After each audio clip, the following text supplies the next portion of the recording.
We are the Lake Chad Restoration Fund, a nonprofit with the mission to restore Lake Chad and the surrounding environment that supports the people of Chad.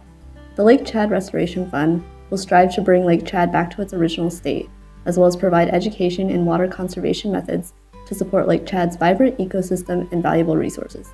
We exist to manage and oversee governmental investment of the future International Canal Project. Why are we focused on Lake Chad, and how can our efforts improve access to water for the Chadian people? The Lake Chad region has had a tumultuous past, maintaining a surface area of around 10,000 square miles in the 1960s, making it the fourth largest body of water in Africa.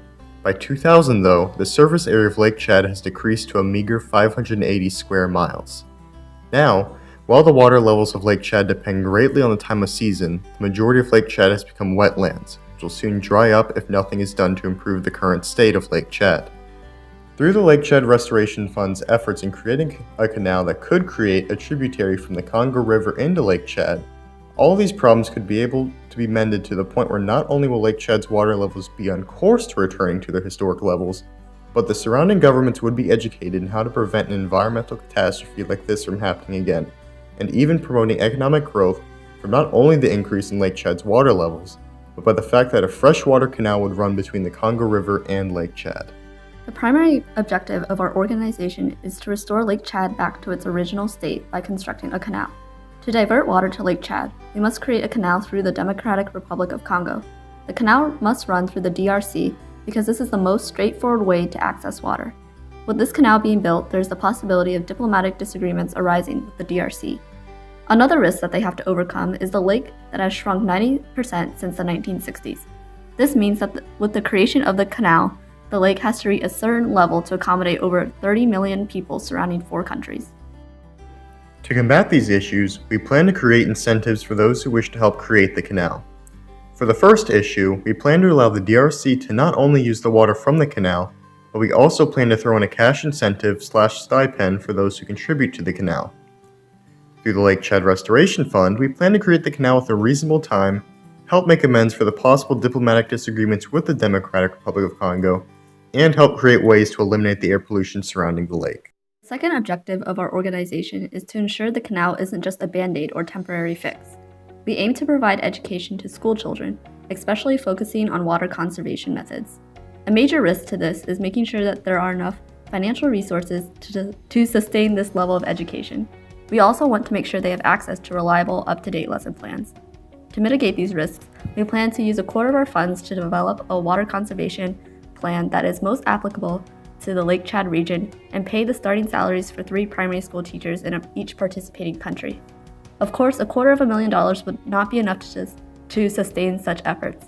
We would also require countries that are involved in this canal project and are receiving stipends to use a quarter of their future profits to continuously fund this education effort and provide conservation lessons. The indicator of success would be overall full completion of schooling and future application of water conservation skills once the children become old enough to work. Additionally, we would perform yearly checks on the quality and accessibility of the individual schools implementing the lesson plans. The third objective of our organization is to revitalize the economic conditions of the Lake Chad region, an area that affects not only the country of Chad, but also Niger, Cameroon, and Nigeria. Improving the economic conditions of this region involves not only investing in projects with long-term benefits, but also ensuring that the funding for these projects is dispersed on more than one payer. This task prevents 2 risks. First, the project must create enough jobs and economic benefit, or else it'd not be worth the initial investment. Second, the cost of the project must be divided among multiple parties and countries so that they're not burdened with excessive debt, but a manageable amount. To ensure the canal provides enough benefit, multiple dams will be constructed along the water route. These will not only provide jobs for the local population, but also generate electricity and distribute it to the citizens at a low cost. The dams will make the river wider and deeper as well, increasing the boat traffic along the trade route. With the long-term work the dams will require, the electricity they generate, and the rise of water levels of both the lake and the river, the citizens of the 4 surrounding countries will benefit for years to come. To lessen the economic burden of the initial cost of construction, a joint stock project can be arranged between the 4 countries, as well as other foreign investors and wealthy philanthropists. The joint stock project would allow multiple groups to buy stock in the project, assume only a fraction of the total debt, and be able to pay it off in the future. This method has worked exceptionally well in cases like the Suez Canal in Egypt, where the debt was divided and paid back in full many times over. With your generous donation, these 3 objectives are certainly achievable within 5 years. As you can see, our entire project all begins with developing a water conservation lesson plan and to pay the teachers a base salary. This should only take a few months to develop the plan, and once the 4 governments have agreed, we can introduce the teachers and the lessons in current schools. We estimate the agreement to take place over 1 to 2 years.